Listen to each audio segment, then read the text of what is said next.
पंजाब के एक गांव में हैप्पी अपनी पत्नी हरप्रीत के साथ रहता था और लोगों को दूध दही पहुंचाने का काम किया करता था।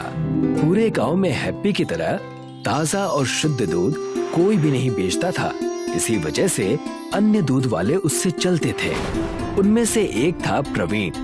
उस हैप्पी के बच्चे का कुछ करना पड़ेगा, वरना हमसे भी ज्यादा गाय उसके पास हो जाएगी। और नहीं तो क्या, कल का आया हुआ लड़का और उसके पास हमसे ज्यादा जमीनें हैं, पैसे भी ज्यादा कमा रहा है वो, और खेती बाड़ी भी जोरों शोरों से कर रहा है। ज्यादा दिन नहीं, बस कुछ ही दिनों की बात है, तब मजा आएगा। लेकिन आप करेंगे क्या?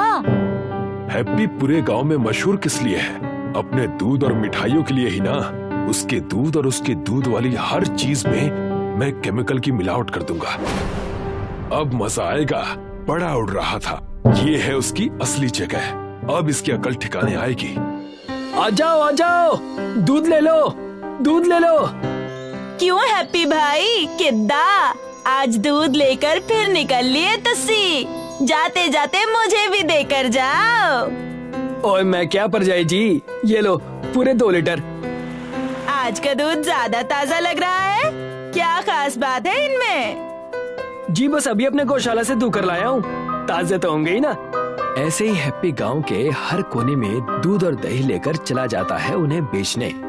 मिलावट का दूध होने के कारण गांव के कुछ बूढ़े और बच्चे बीमार हो जाते हैं। सारे गांव वाले ये शिकायत कर सरपंच के पास पहुंचते हैं और उन्हें सारी समस्या बताते हैं। सब बच्चे बूढ़े बीमार हैं, लेकिन ऐसी कौन सी बात हो गई कि सारे एक साथ बीमार हो गए?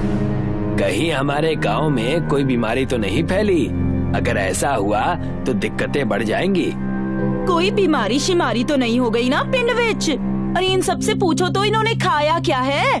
दसो जी, उससे पता चल जाएगा कि क्या हुआ है। क्या खाया है बताओ भाई। तब एक बच्चा उनमें से कहता है, मम्मा ने मुझे दूध पिलाया था, तब से ही मेरा पेट बहुत ज्यादा दर्द हो रहा है। मैंने भी सवेरे दूध ही पिया था, मानो मेरी हालत तो ऐसी है जैसे मेरे प्राण निकल गए हों। सबने दूध पिया है। ये दूध कहाँ से खरीदा था, हैप्पी के यहाँ से या प्रवीण के? तब प्रवीण गांव वालों के बीच में से सामने आया और कहने लगा, मैं इस गांव में दूध बेचता ही नहीं, मैं हमेशा दूसरे गांव में बेचता हूँ। ये बात भी सच है, जाकर हैप्पी को बुला कर लाओ। गांव वालों को हानि पहुंचाने के जुर्म में उसे मैं कड़ी से कड़ी सजा दूंगा। सरपंच के आदेश अनुसार वहाँ पर हैप्पी आ जाता है और कहता है, कहिए जी क्या बात है, आज पंचायती में मुझे बुलाया गया है, जरूर कोई खास बात होगी। सीधे तो ऐसे बन रहे हो जैसे तुम्हें कुछ पता ही नहीं। तुम्हारे काले कारनामों की वजह से हम जैसे सीधे साधे दूध वाले परेशान हैं। मैं कुछ समझा नहीं जी, आखिर बात क्या है? तुम्हारे दूध मिलावट के थे, उसमें हानिकारक केमिकल्स थे, जिस वजह से गांव के आधे से ज्यादा लोग बीमार पड़ गए हैं। सुबह सुबह इंसान दूध पीता है ताकि उसकी सेहत बनी रहे, इसलिए नहीं कि वो परेशान रहे। मैंने तो कोई गलती नहीं की, मैं मिलावट भला क्यों करूंगा? मैंने ऐसा बिल्कुल भी नहीं किया। हर चोर चोरी करने के बाद यही बोलता है, इसे सजा जरूर मिलनी चाहिए। हाँ, मिलनी चाहिए।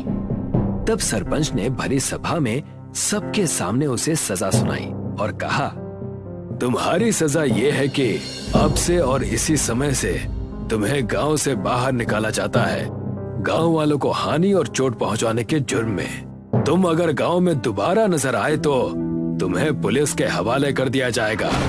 हैप्पी समझ चुका था कि इसके पीछे किसी की साजिश है।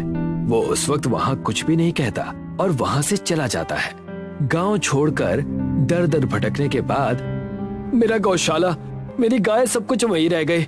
बड़ी मुश्किल से मैंने इतना सब कुछ बनाया था। मैंने क्या बिगाड़ा था तेरा भगवान, जो मेरी इतनी कड़ी परीक्षा ले रहे हो? एक तरफ हैप्पी खाने और रहने के लिए तरस रहा था, दूसरी तरफ प्रवीण ने हैप्पी के गौशाला को कब्जे में ले लिया था और वहाँ से जो भी दूध की आमदनी होती वो पूरे गांव में बेचा करता था। लेकिन प्रवीण इन हरकतों से भी बाज नहीं आया। वो गायों को केमिकल वाली इंजेक्शन लगाया करता था ताकि वो सब ज्यादा दूध दें। इन गायों को ज्यादा दूध देना ही होगा, वरना मैं गाड़ी और जमीन कैसे ले पाऊंगा? अजी आप थोड़ा ज्यादा नहीं कर रहे हैं? सब कुछ ठीक तो चल रहा है, पूरे गांव में सिर्फ आप ही का व्यापार है, फिर भी ये कदम क्यों उठा रहे हैं? चुप करो और जाकर खाना बनाओ। प्रवीण उन गौशाला की गायों को हमेशा इंजेक्शन दिया करता, जिस वजह से सारी गायें ज्यादा दूध देती। लेकिन एक दिन ऐसा आया कि सारी गायें बीमार हो गई और उन्होंने दूध देना बंद कर दिया। अब इन गायों का क्या फायदा? इन्हें छोड़ दो जंगल की तरफ, हमारा इनसे कोई लेना देना नहीं है। अब दूसरी गायें लाकर उन्हें हम फिर से इंजेक्शन देंगे। मुझे ये चीज ठीक नहीं लग रही है, इतनी लालच भी नहीं करनी चाहिए। मैंने जैसा कह दिया तुम वैसा ही करो, ज्यादा बहस ना करो।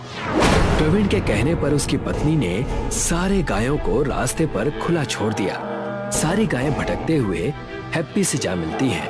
हैप्पी उन्हें देखकर चौंक जाता है। अरे ये तो मेरी गायें हैं, लेकिन ये यहाँ जंगल में क्या कर रही हैं? और इनकी हालत तो बहुत खराब है। आखिर ये सब हुआ कैसे?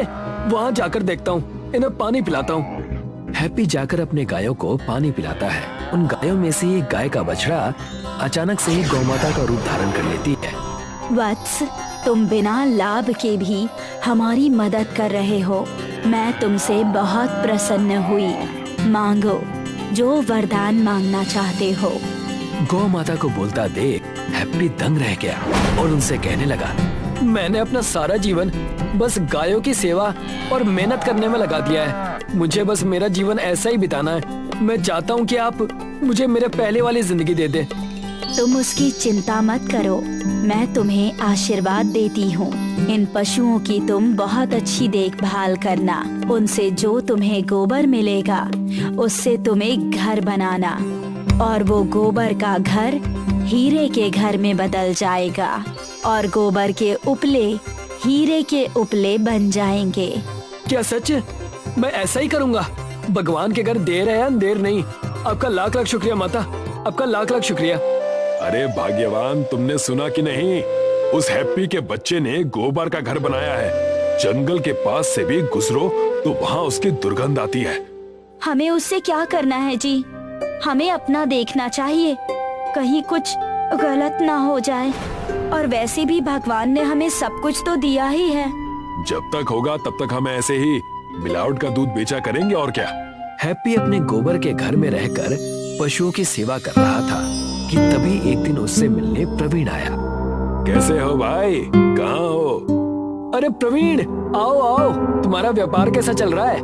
मुझे पता है, तुमने ही मेरे दूध में मिलावट करके गांव से मुझे बाहर निकलवाया था। छोड़ो, वो सब बेकार की बातें हैं। हैप्पी और प्रवीण बात कर ही रहे थे कि गोबर का घर हीरे के गोबर के घर में तब्दील हो गया। उस घर में गौ माता के आशीर्वाद से हीरे लग गए, जिसे देख दोनों दंग रह गए। लगता है ये गौ माता का आशीर्वाद है। भगवान तेरा लाख लाख शुक्रिया। ये सब क्या हो रहा है? हीरे का घर गोबर से हीरो का घर कैसे हो गया? मुझे तो मेरी आंखों पर भरोसा ही नहीं हो रहा। देखा, ये है प्रकृति का नियम। जब भी समय बदलता है सब बदल जाता है। हैप्पी का हीरे के गोबर का घर देखकर प्रवीण दंग था और वो अपने गांव दोबारा लौट गया और वहां जाकर देखा कि सरपंच और गांव के कई लोग उसका इंतजार कर रहे हैं। तुम्हारी वजह से हमने उस निर्दोष हैप्पी को गांव से बाहर निकाल दिया। तुम तो इंसान कहने के लायक भी नहीं हो। अच्छा, ये बात तुम्हें पता चल गई। आखिर किसने बताई? तब प्रवीण की पत्नी ने आगे आकर कहा, ये सारी बातें मैंने बताई। मैंने आपके काले कारनामे इतने बढ़ रहे थे कि मुझे ये सारी बातें गांव वालों को बतानी ही पड़ी। प्रवीण अपनी पत्नी की बातों पर भरोसा कर ही नहीं पाया और सदमे में आ गया। कुछ ही देर में वहाँ पुलिस आई और मिलावट का दूध बेचने के जुर्म में प्रवीण को गिरफ्तार करके ले गई। हमें हमारे गांव का साथी हैप्पी को दोबारा यहाँ बुलाना होगा। हैप्पी को दोबारा गांव बुलाया गया। गांव में आकर हैप्पी ने और कई सारे गायें खरीदी और उनकी सेवा में अपना जीवन लगा दिया। ये कहानी है भोला और उसके बैल की। भोला एक किसान था जिसके पास एक छोटी जमीन थी जहां वो रोज मेहनत कर फसल उगाता था।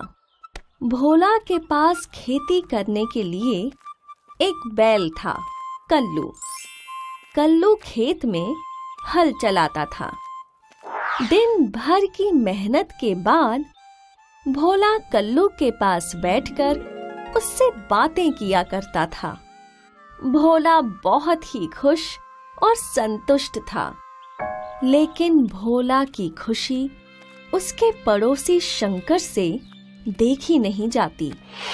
शंकर वैसे तो बहुत अमीर था, उसका खेत भी बड़ा था और उसके पास खेत जोतने के लिए एक ट्रैक्टर भी था, लेकिन वो हमेशा यही सोचता कि आखिर ये भोला इतनी छोटी जमीन पर भी खेती करके इतना खुश कैसे रहता है। मेरी जमीन इतनी बड़ी है और मैं अनाज भी ज्यादा उगाता हूँ, पर फिर भी मिले हुए पैसों से संतुष्ट नहीं रहता। शायद उसका ये बैल उसकी खुशी का कारण है। जब देखो वो बैल से बातें करता है। शंकर भोला के पास गया। अरे भोला भाई, मुझे ना एक बैल खरीदना है। लेकिन भाई, आपके पास तो ट्रैक्टर है। वो तो है, लेकिन क्या है कि ट्रैक्टर से सारा काम नहीं हो रहा, तो सोच रहा हूँ कि एक बैल ही खरीद लूं। तो खरीद लीजिए, मुझे तुम्हारा बैल बहुत पसंद है। क्या तुम इसे मुझे बेचोगे? मैं तुम्हें अच्छे दाम दूंगा। हाँ।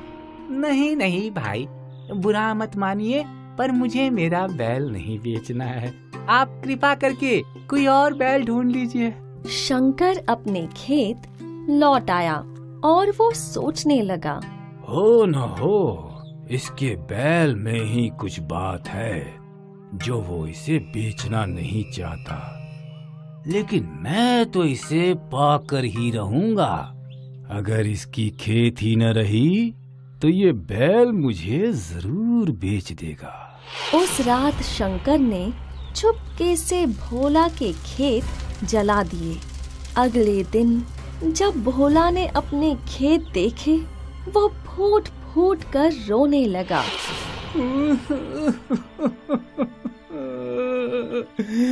हे भगवान, ये क्या कर दिया।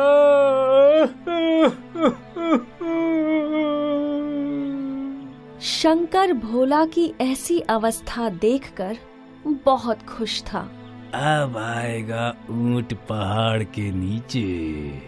अब कई दिन बीत चुके थे और भोला अपने पास जमा पैसे गिन रहा था। 6, 7, 8, 9 और 10।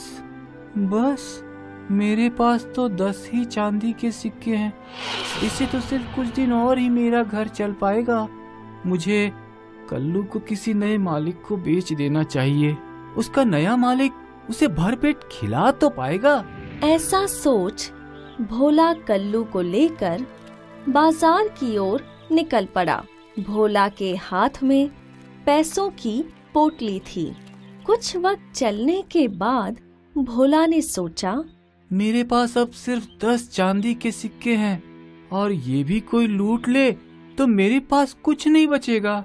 बेहतर ये है कि मैं इस पोटली को कल्लू के गले में बांध लूं। भोला ने पैसों की पोटली कल्लू के गले में बांध दी। कुछ दूर चलकर भोला एक ढाबे पर रुका। उसने वहां कुछ खाने का निर्णय लिया और कल्लू को बाहर ही एक पेड़ पर बांध दिया। जब भोला खाना खा रहा था, तभी ढाबे का मालिक बाहर आया और वो कल्लू की ओर देख ही रहा था कि उसने देखा कल्लू के गले से एक चांदी का सिक्का गिरा। ढाबे का मालिक चौंक गया। अरे ये क्या, चांदी का सिक्का देने वाला बैल? तभी एक और सिक्का नीचे गिरा। ये तो जादुई बैल है। शायद इसके बारे में इसके मालिक को नहीं पता। अब भोला वहां पहुंचा और कल्लू की रस्सी खोलने लगा। तभी ढाबे का मालिक भी वहां आया। क्या आप ये बैल बेचना चाहते हैं? हाँ, क्या आपको इसे खरीदना है? हाँ हाँ, क्यों नहीं। मैं इस बैल के आपको 1000 चांदी के सिक्के दे सकता हूँ। 1000? ठीक है, दे दीजिए। भोला को बैल के लिए 1000 चांदी के सिक्के मिले। सिक्के लेकर भोला मंडी गया और उसने 4 गाय खरीद ली। भोला बहुत खुश था। वो गाय लेकर गांव लौटा। भोला ने गाय का तबेला खोल दिया और दूध का व्यवसाय करने लगा। धीरे धीरे भोला अमीर हो गया और उसका पड़ोसी ईर्ष्या के मारे मरे जा रहा था। भोला का बैल उसके लिए जादुई साबित हुआ और हमें ये सीख मिली कि हमें किसी से ईर्ष्या नहीं करनी चाहिए। भीमगौरा नाम का एक गांव था। गांव के लोग छोटे मोटे व्यापार करके अपना घर चलाया करते थे। कोई छोटी छोटी टोकरी बनाकर बेचा करता तो कोई छोटी छोटी चटाई। एक तुम ही हो गया पाल जो पूरे गांव में अमीर हो। जब भी कहीं ब्याह या कोई भी कार्यक्रम होता है तो तुम्हारी बनाई मेहंदी तो बिकती ही है। क्या राम दुलार भाई, क्यों मेरे अच्छे कामों पर अपनी नजर लगा रहे हो? तुम भी मेहनत और लगन से काम करो, तुम्हारा भी चने का व्यापार चल जाएगा। अरे गया पाल भाई, तुम तो गुस्सा हो गए। मेरे ये कहने का मतलब नहीं था। मैं तुम्हें बड़ी अच्छी तरह से जानता हूँ। तुम हो ही परपंची। जब तक दूसरे के घरों में ताक झाक ना कर लो ना, तब तक तुम्हारे पेट का खाना हजम नहीं होता। मुझे यहाँ से चलना चाहिए। मैं तुमसे दोबारा आकर मिलूंगा। राम दुलार वहाँ से चिढ़कर चला गया और जाकर गांव के चौराहे पर समय बर्बाद करने लगा। उतने में ही वहाँ से बाजार से रेणुका आई, जिसे देखकर राम दुलार उससे पूछने लगा। अरे रेणुका, बाजार से क्या लेकर आ रही हो? बड़ी अच्छी खुशबू आ रही है। मैं बाजार से समोसा लेकर आ रही हूँ, लो एक तुम भी खा लो। तभी मैं सोचूं कि मुझे जानी पहचानी खुशबू क्यों आ रही है। समोसे के पीछे जरूर कोई खास बात होगी। अब खास बात तो नहीं है, इसीलिए मैंने बस 4 ही समोसा लिए और एक तुम्हें दे दिया। तुम किसी से कहना मत। मैं किसी से नहीं बताऊंगा। लेकिन ऐसा नहीं हुआ। राम दुलार अपने हरकतों से बाज नहीं आया। रेणुका के समोसे वाली खबर उसने सभी को बता दी। रेणुका के घर पहुंचने से पहले ही गांव वालों ने उसे घेर लिया। मैंने सुना तुम अपने घर में समोसे लेकर आई हो, हमें नहीं दोगी? अकेले हजम नहीं होगा। हाँ, तुम भी ले लो। अब मेरे पास केवल 2 ही बचे हैं। तब तक रेणुका के पास एक बच्चा आ गया। रेणुका दीदी, मुझे भी समोसा दीजिए ना। ये लो, ठूस लो। राम दुलार इतना परपंची था कि किसी के भी घर में कुछ भी हो, वो रहस्य पूरे गांव के लोगों में पहुंचा दिया करता था। इसी के चलते गांव वालों ने सरपंच को बुलाया। सही कहा है गांव वालों ने। तुम हमेशा ऐसी हरकत करते हो। तुम्हारे प्रपंची स्वभाव की वजह से लोगों को कितनी तकलीफें हुई हैं। कोई सुख की रोटी खा ही नहीं पाता है। मेरी कोई गलती नहीं है सरपंच जी। मैं तो बस सबसे यूं ही बातें किया करता हूँ। मुझे कोई भी अंदाजा नहीं था कि मेरी वजह से ये हाल हो जाएगा। उस दिन तुमने एक ब्याह में बैठकर इतना प्रपंच किया कि दूल्हे का फूफा अब भी नाराज है। मैं कुछ समझा नहीं। दूल्हे के फूफा का मुंह अब तक फुला हुआ है क्योंकि राम दुलार उन्हें जाकर कहने लगा कि अब तुम्हारी इज्जत बिल्कुल नहीं होगी। नया दूल्हा आ गया है, अब ये तुम्हें पानी भी नहीं देंगे। फिर क्या था, फूफा आज भी मुंह फुलाए बैठा हुआ है। बस मैंने निर्णय ले लिया है। राम दुलार को गांव के बाहर पूरे 1 साल तक रहना होगा। अपनी आदतें सुधार कर आना होगा। अगर 1 साल में अपनी आदतें वो नहीं सुधार पाया तो उसे इस गांव में आने नहीं दिया जाएगा। ये आप कैसी बातें कर रहे हैं? मैं कहाँ जाऊंगा, कहाँ भटकूंगा? हे भगवान! अपने परपंची हाल के बदले वो रास्ते पर आ गया। तभी उसे गयापाल कुछ गाय और कुछ बच्चों के साथ नजर आया। अरे गयापाल भाई, आज फिर चराने ले जा रहे हो अपने पशुओं को? क्या बात है, बड़े हिष्ट पुष्ट गायें हैं तुम्हारी। तुम अब तक बाज नहीं आए ना? सरपंच साहब ने तुम्हें सजा भी सुना दी तब भी, और मेरे पशुओं को नजर मत लगाओ। कैसा चल रहा है तुम्हारा मेहंदी का कारोबार? मैंने भी सोचा है कि मैं भी अब से मेहंदी बनाऊंगा। वो सारे गुण मुझ में भी हैं। लेकिन हम एक ही गांव के हैं, इसी वजह से मैंने ये काम शुरू नहीं किया। हाँ तो कोई बात नहीं, अब कर लो। भला गांव के बाहर आकर तुमसे मेहंदी लेगा कौन? राम दुलार संकोच में पड़ चुका था और खुद मेहंदी के व्यापार करने के लिए पैसे इकट्ठे करने लगा। दूसरे गांव में जाकर कभी किसी के घर में काम कर लिया करता। मैं कितना भी काम कर लूं, मेहंदी बनाने का सामान मेरे पास जमा हो ही नहीं रहा। पूरे 2 महीने हो चुके हैं, मैंने पेट भर खाना भी नहीं खाया। कुछ दिन और ऐसा ही चलता रहा ना तो मैं खुद ही मेहंदी बन जाऊंगा। राम दुलार अकेलेपन की वजह से बेहद परेशान हो चुका था, इसलिए उसने एक गाय पाल ली और उसकी बहुत अच्छे से देखभाल किया करता। एक दिन ये गाय तो इतने सारे गोबर दे रही है। ओफो, इनके कितने उपले बनाऊं? बना बनाकर थक गया हूँ। मुझे कुछ और उपाय देखना होगा। मैं इन गोबर से मेहंदी भी तो बना सकता हूँ। मुझे गयापाल के पास जाना होगा। राम दुलार गयापाल के घर रात को चुपके चुपके चला गया और वहां जाकर उसने देखा कि गयापाल मेहंदी में चुपके से कुछ तो मिलावट का सामान मिला रहा था। इन मेहंदियों में केमिकल मिल गया है। इसे लगाते ही इसकी खुशबू से सब बेहोश हो जाएंगे। तब मैं उनके सारे गहने, पैसे, सारे कीमती सामान उनके घरों से चोरी कर लूंगा। और आजकल फैशन के नाम पर लड़के और बुजुर्ग भी तो मेहंदी लगाते हैं ना, माला माल हो जाऊंगा। ये बात सुनकर राम दुलार के होश ही उड़ गए। गयापाल अपने ही गांव में चोरी और चकारी करने के बारे में सोच रहा था। ये मैं हरगिज नहीं होने दूंगा। ये सरासर अन्याय है। आखिर कोई आदमी ऐसा कैसे कर सकता है? मैं उन मेहंदियों को गोबर के मेहंदियों से बदल दूंगा। और राम दुलार ने ठीक वैसा ही किया। गयापाल की केमिकल नशीली दवाई वाली मेहंदी को गोबर की मेहंदी से बदल दिया। इस बात की किसी को कानों कान खबर नहीं थी। गयापाल लोगों के बेहोश होने का इंतजार कर ही रहा था। ओफो, ये क्या मेहंदी दे दी है? इसमें से तो गोबर की बू आ रही है। मेरी शादी में क्या अब मैं गोबर हाथ में लगा के घूमूंगी? हाँ हाँ, मैंने तो बस मेहंदी से अपना नाम लिखा और देखो पूरे शरीर से गोबर की बू आ रही है। ये तुमने आखिर क्या कर दिया है? गयापाल, कहाँ है गयापाल? लोगों ने गयापाल को ढूंढना शुरू किया।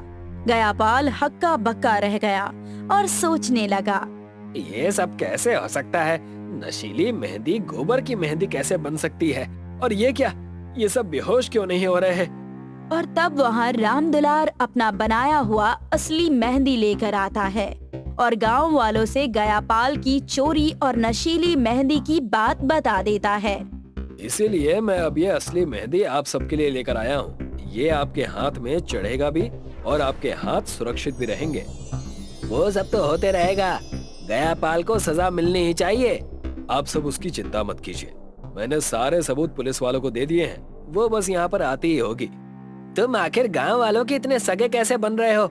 इन्हीं गांव वालों ने मिलकर तुम्हें गांव से बाहर निकाला था, भूल गए? पुलिस उसे आकर लेकर चली गई। तब राम दुलार ने उन्हें अपनी बनाई हुई मेहंदी दे दी, जिसे सबने हाथों पर लगाया। धन्यवाद राम दुलार भैया, अगर आप नहीं होते तो मेरा क्या होता? ये मेहंदी वाकई बड़ी खुशबूदार और अच्छी है। हाँ हाँ, मेरी बेटी बड़ी खुश है। जैसे ही लोगों ने इतना कहा, सबकी हाथों की मेहंदी सोने की हो गई और उतने में ही वहाँ पर गौ माता प्रकट हो गई और कहने लगी, वत्स, तुम्हारे गौ पशुओं के प्यार के लिए मैंने तुम्हें एक आशीर्वाद दिया है। तुम अब से जितनी भी मेहंदी बनाओगे वो सोने की हो जाएगी और तुम्हारा परपंच करना भी समाप्त हो जाएगा। मैं आपके दर्शन पाकर खुश हो गया माता, खुश हो गया। आपका लाख लाख शुक्र है। और क्या था, राम दुलार जितनी भी मेहंदी बनाता सब की सब सोने की हो जाती। अब वो अपना जीवन खुशी खुशी बिताने लगा।